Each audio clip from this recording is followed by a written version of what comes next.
В рамках Республиканской комиссии «Вместе к победе» работа по всесторонней помощи военнослужащим и их семьям продолжается. На сегодняшний день мы отмечаем по цифрам это отправку в зону специальной военной операции через действующий наш механизм во взаимодействии с опорными пунктами Московского оперативного штаба.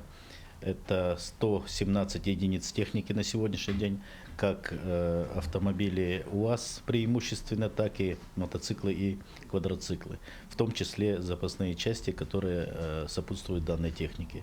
По отправке адресных посылок и продукции волонтерских организаций мы отмечаем 129 тонн наземным путем, в том числе и авиаперевозками при взаимодействии наших двух авиакомпаний. Это Полярная авиалиния и авиакомпания Якутия. Надо сказать, что данная работа продолжается в том числе и с помощью отправки делегаций из муниципальных образований районов.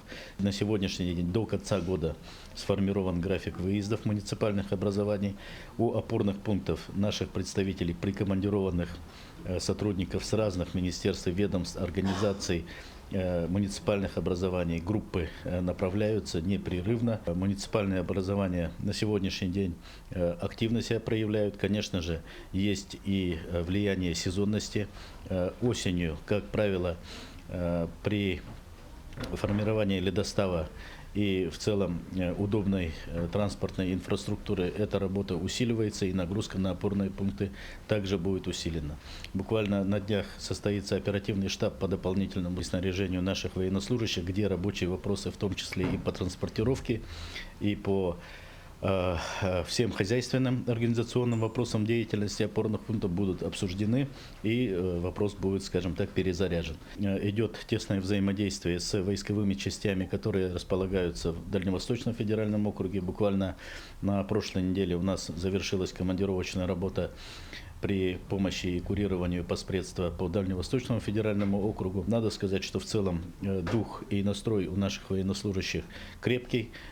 Со стороны командующих в очередной раз мы получили волевыражение о тесном сотрудничестве с республикой.